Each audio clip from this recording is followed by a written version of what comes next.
Hello viewers, আপনারা দেখছেন take Bangla tutorial আর আমি দিলীপ আছি আপনাদের সাথে। ভিউয়ার্স, আজকে আমরা দেখব কিভাবে একটি স্ক্যান করা ডকুমেন্ট বা মোবাইল ডকুমেন্টের পিকচারকে খুব সহজে একদম একটি ক্লিক করেই বা একটি অপশনের কাজ দিয়েই আমরা কিভাবে ছবিটাকে খুব সুন্দর করে নিতে পারি। যেমন ধরুন, আমি যদি এই যে আমার ডেস্কটপের এই ছবিটাকে দেখাই, তো আপনারা দেখুন যে এই কালার আর এই কালারের সাথে কিন্তু মিলতেছে না, দুইটা কালার দুই ধরনের। আমরা চাইলে কিন্তু অ্যাডোবি ফটোশপের মাধ্যমে এই যে পিকচারটি আছে আমরা টোটালটাকেই একদম সাদা করে ফেলতে পারি এবং বোঝাই যাবে না যে এটা আমি স্ক্যান করেছি বা মোবাইল দিয়ে ছবি তুলেছি।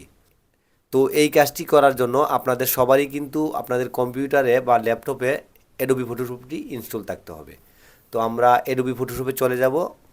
তো এই যে আমার অ্যাডোবি ফটোশপ 7.0 সফটওয়্যারটি আমি আগে থেকেই ইনস্টল করে রেখেছিলাম। তো আমি এই অ্যাডোবি ফটোশপ 7.0-র ফাইলে ক্লিক করব। ফাইলে ক্লিক করার পর ওপেনে ক্লিক করে আমি ডেস্কটপ থেকে আমার যে ইমেজটি আপনাদেরকে দেখিয়েছি একটু আগে, আমি এই ইমেজটি ওপেন করে নিব। ইমেজটি ওপেন করে নেওয়ার পর আপনাদেরকে যদি আমি দেখাই যে আমার এই যে দুইটা কিন্তু দুই কালার।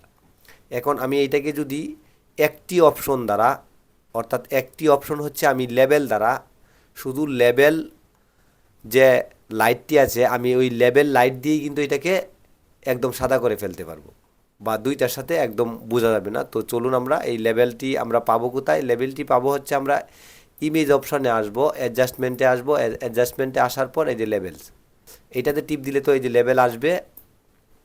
অথবা আপনি সেম ডায়লগটি আপনি আনতে পারবেন কিবোর্ড শর্টকাট ইউজ করে, আর সেটা হচ্ছে কন্ট্রোল এল। কিবোর্ডে কন্ট্রোল এল চাপ দেওয়ার পরও কিন্তু এই যে এই লেভেলটি আসছে। আর এই লেভেলটি আসার পর আপনি ডান সাইটের একদম উপরে এই যে তিনটা কিয়ের ডান সাইটের উপরের এইটাতে যদি আপনি হালকা করে চাপ দেন, তো দেখুন এই যে আমার খুব সহজেই কিন্তু আমার এটা একদম অ্যাডজাস্ট হয়ে গেছে। ব্যাকগ্রাউন্ড কালার এবং ফরগ্রাউন্ড কালারের সাথে যে ডিস্টেন্সটা ছিল ওইটা কিন্তু আমার এক হয়ে গেছে। তারপর আমরা ওকেতে ক্লিক করে দেব।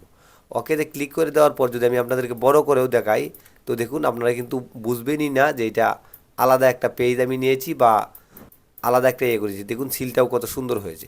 এইটা হচ্ছে আমার অরিজিনালটা, আর এইটা হচ্ছে আমাদের এখন যেটার কাজ করেছি এইটা। তো ভিউয়ার্স, আপনারা বুঝতেই পারছেন খুব কত সহজে, মাত্র 1 মিনিটও লাগে নাই, কয়েক সেকেন্ডের কাজ দিয়ে আমি কিভাবে সুন্দর একটি পুরাতন ডকুমেন্টসকে আমি নতুনভাবে রূপান্তরিত করতে পারছি এই অ্যাডোবি ফটোশপের মাধ্যমে। তো ভিউয়ার্স, যদি কাজটি আপনাদের ভালো লেগে থাকে তো অবশ্যই আমার চ্যানেলটি সাবস্ক্রাইব করবেন এবং পাশে থাকা বেল বাটনটি চেপে দেবেন পরবর্তী নোটিফিকেশনের জন্য। আর ভিডিওটি ভালো লাগলে আপনার বন্ধুদের সাথে শেয়ার করতে ভুলবেন না। Thank you.